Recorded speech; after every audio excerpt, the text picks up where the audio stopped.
Okay dear students, आज हमने जो पढ़ा है ना चैप्टर 9 ग्रेविटेशन में, अब हम उसको चेक करेंगे कि हमें कितना आ गया उससे।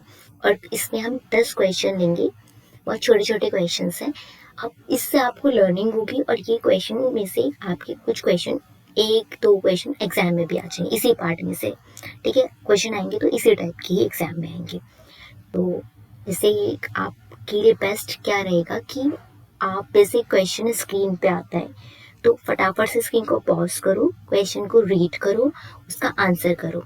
जैसे आपने आंसर कर दिया, फिर आप इसको अनपॉज करके फिर दोबारा से आप सुनो कि इसका आंसर मैंने क्या बोला, फिर आप चेक करो कि आपने सही बोला या नहीं बोला।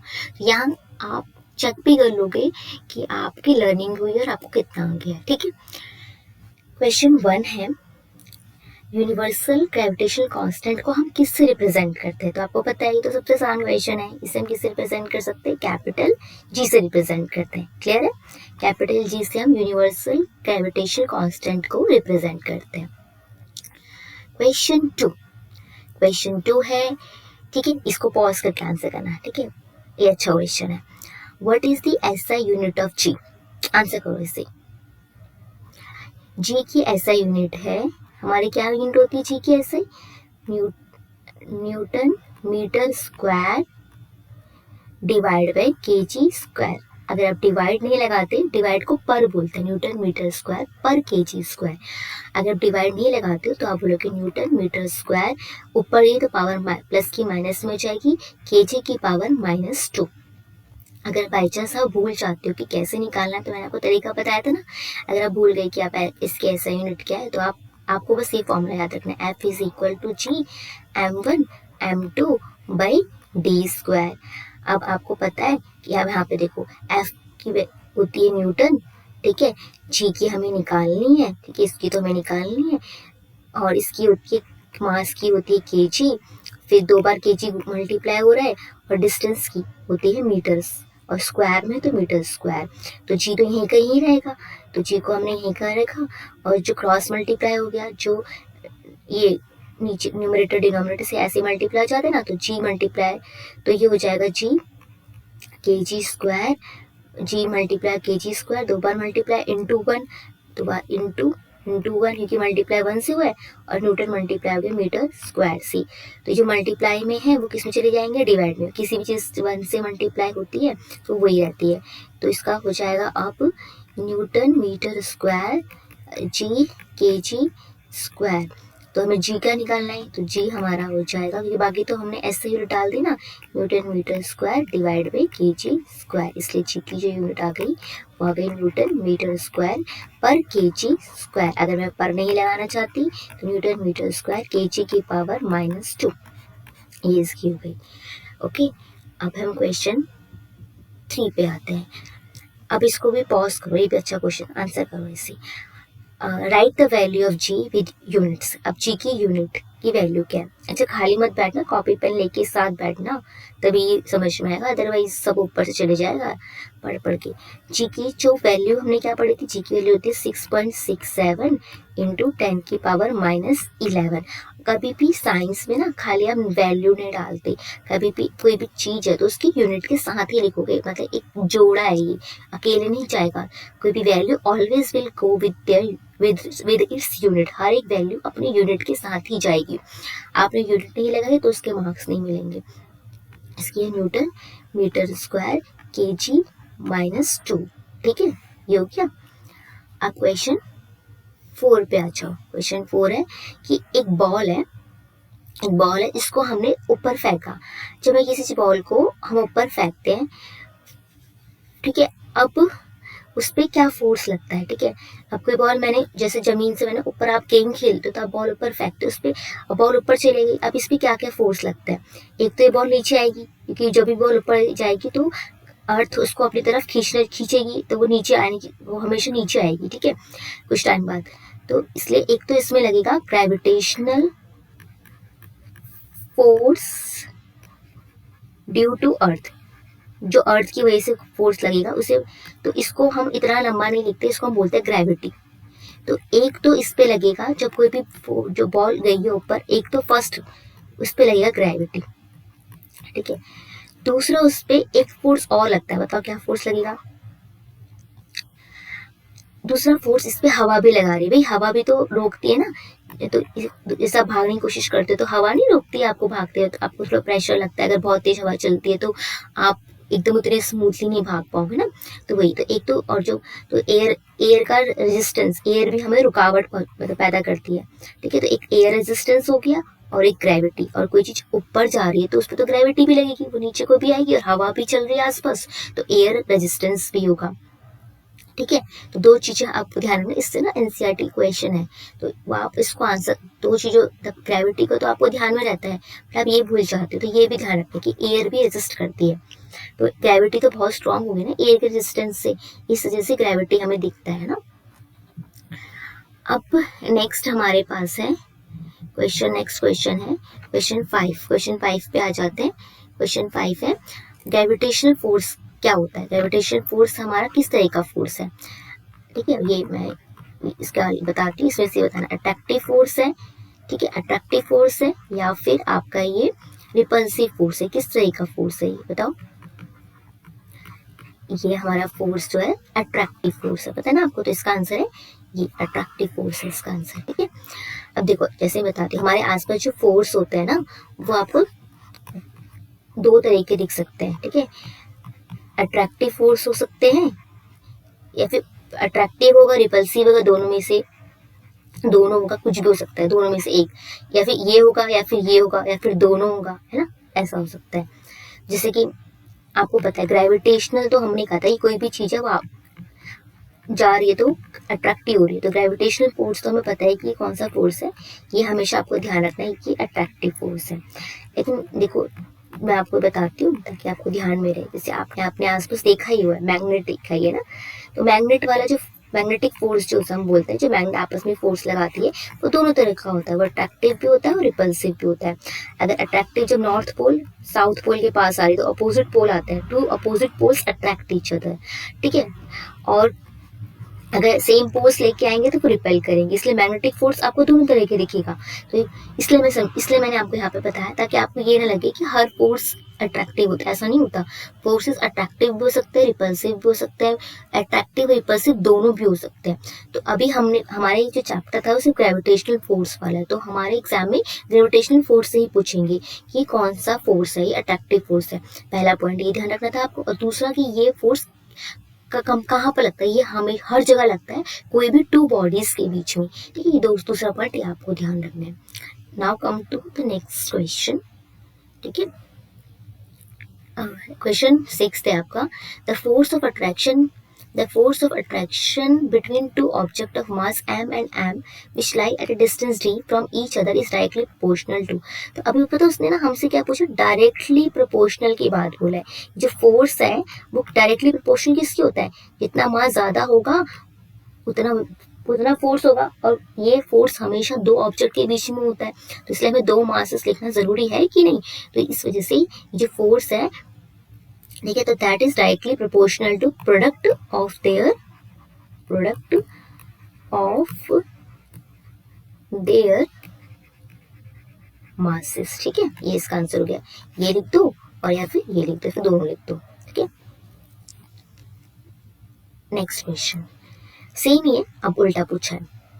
The force of attraction between two objects m and m which lie at a distance d from each other is inversely proportional to।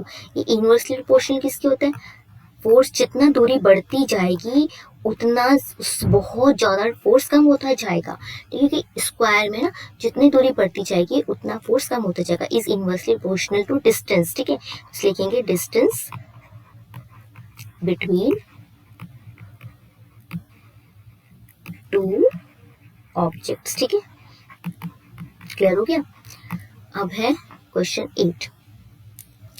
Question 8 है आपको स्टेट समझाना है, ये आपका एनसीईआरटी का क्वेश्चन है कि स्टेट यूनिवर्सल ऑफ ग्रेविटेशन की, यूनिवर्सल ऑफ ग्रेविटेशन क्या होता है उसे बताओ।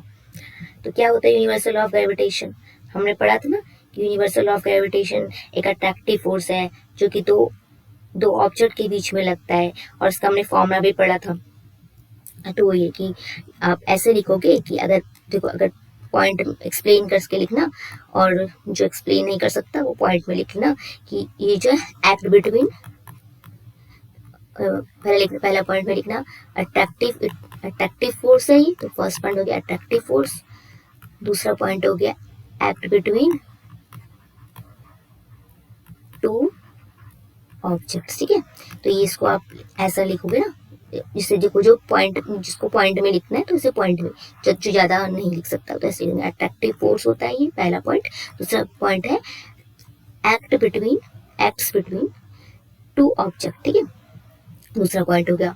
फिर तीसरा पॉइंट में आप इसका फॉर्मूला लिख देना, F is equal to G m1 m2 by d square. अब आपको समझाना पड़ेगा वेयर जो m1 एंड m2 जो है आर दी मासेस, क्या है, आर दी मासेस किसके, ऑफ टू ऑब्जेक्ट्स, ठीक है। और फिर डी, और क्या डी जो है डिस्टेंस बिटवीन देम, ये देना डिस्टेंस, मैं शॉर्ट में लिख रही हूँ, ऐसे नहीं लिखते लेकिन ना पूरे फुल तरीके से लिखते हैं, डिस्टेंस बिटवीन देम। और एफ क्या, force of attraction between them, force of attraction between them. और जो हमारा जी है वो ग्रेविटेशनल कांस्टेंट है, जिसकी वैल्यू फिक्स है। कांस्टेंट मतलब इसकी वैल्यू क्या है, फिक्स है।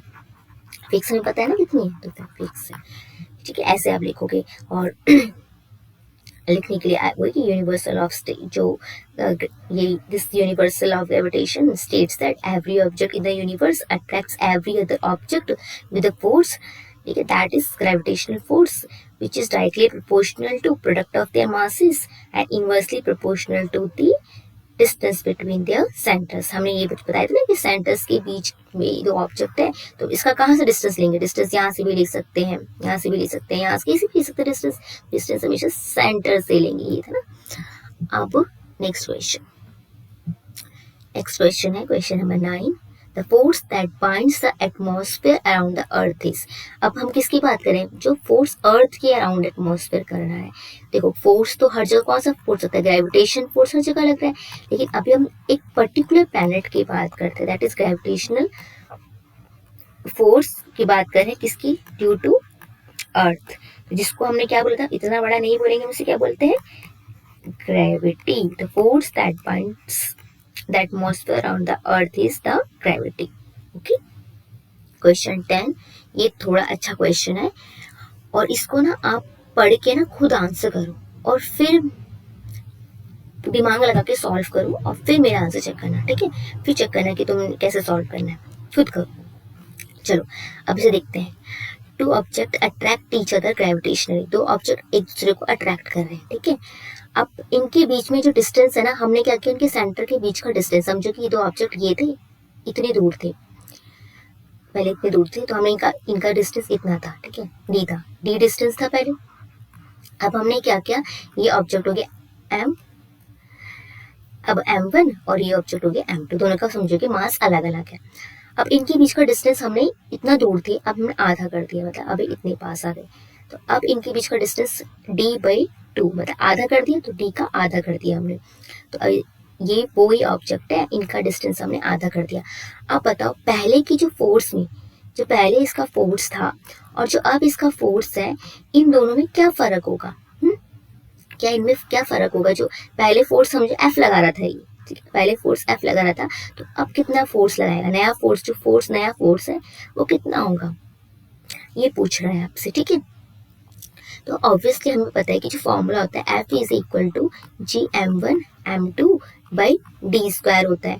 तो जब फोर्स, जब हमारा मास, तो ऑब्जेक्ट का मास तो वही है, तो चलो ठीक है, लेकिन डिस्टेंस कम हो रहा है, जब डिस्टेंस कम होता है और तो फोर्स क्या होगा, बड़ा, क्योंकि इनवर्सली प्रोपोर्शनल है, तो मतलब कि हम दूरी कम करते जाएंगे, तो हम उनको पास ला रहे हैं, तो उनके बीच में अट्रैक्शन बढ़ जाएगा। तो दूरी हम कम कर रहे हैं, डिस्टेंस कम कर रहे हैं, तो उनके बीच में फोर्स बढ़ जाएगा, इनवर्सली प्रोपोर्शनल है। तो इस वजह से इसकी वैल्यू, नया जो F होगा, नया फोर्स होगा, उसकी वैल्यू ज्यादा होनी चाहिए पुराने वाले फोर्स से। तो ओल्ड फोर्स से जो नए फोर्स की वैल्यू ज्यादा होनी चाहिए, कितनी ज्यादा होगी वो देख रहे हैं इससे, ठीक है। चलो अब इसका सॉल्यूशन करते हैं। हमें पता है फोर्स का फॉर्मूला क्या होता है, F is equal to G m1 m2 divided by d square, हमें पता था, ठीक है। जो हमारा फोर्स लग रहा है, अब ये फोर्स है, अब क्या हुआ कि हमने डिस्टेंस क्या किया इस वाले केस में, अब हम न्यू फोर्स की बात करते हैं कि नया फोर्स कितना लगेगा जब हम इसका बीच का डिस्टेंस क्या करेंगे, कम कर देंगे। हमने डिस्टेंस क्या कर दिया, आधा कर दिया, d डिवाइडेड बाई 2 कर दिया, डिस्टेंस हमने आधा कर दिया और इसका स्क्वायर कर दिया। तो जब इसे हम सॉल्व करेंगे which is equal to g m1 m2 divided by d का d स्क्वायर भाग में जाएगा 4 डिवाइड बाई 4, ठीक है। अब आपको ना ये मैथ्स में आनी चाहिए, ये डिवाइड है, ये बड़ा डिवाइड, ठीक है। इस जो अब जो अंदर ये जो डिवाइड में होता है ना, जो डिनोमिनेटर में होता है, इसके जो डिनोमिनेटर के डिनोमिनेटर में वही न्यूमरेटर में चले जाता है, तो ये चले जाएगा g m1 m2। चलो एक तरीके से समझाती हूँ, ठीक है। तो फिर ये हुआ d स्क्वायर और ये जो डिनोमिनेटर में था ये इसकी ऊपर चलेगा, न्यूमरेटर में चलेगा, तो इंटू 4, ठीक है। तो ये वाला क्या है, पहले वाला ये वाला फोर्स है F, यही है ना फोर्स, तो मैं इसकी जगह F लिख दूं, तो F इंटू 4, तो कितना हो गया 4F। मतलब जो हमारा नया फोर्स है, जो नया फोर्स लग रहा है, कितना आ गया 4 टाइम्स हो गया पुराने फोर्स, जो नॉर्मल फोर्स लग रहा था उनके बीच में पहले, अब उससे 4 गुना फोर्स बढ़ गया जब हमने उनके बीच का डिस्टेंस को क्या कर दिया, कम कर दिया। समझ में है ना। फॉर्मूला हमारा ये था, हमने फॉर्मूले में क्या देखा, जो हमने कंडीशन अप्लाई करी कि डिस्टेंस हाफ कर दे वो किया। डिस्टेंस हाफ करने के बाद हमने जो क्योंकि पावर में क्या है स्क्वायर है, ये चीज ध्यान रखना, ये डिस्टेंस हाफ करने से इसका 4 टाइम्स फर्क पड़ेगा क्योंकि स्क्वायर का फर्क पड़ता है ना, तो इसलिए स्क्वायर हुई। स्क्वायर होने के बाद ये डिनोमिनेटर से था वो न्यूमरेटर में गया जो, और फिर इसके बाद तो हमारे पास ये आया 4, और जब ये जी m1 m2 d स्क्वायर तो f ही है, तो हमने f लिखा, मतलब कि जो नया फोर्स है वो पुराने फोर्स से 4 गुना हो गया, ठीक है। इंपॉर्टेंट क्वेश्चन है, ठीक है। That's all for today, okay, thank you.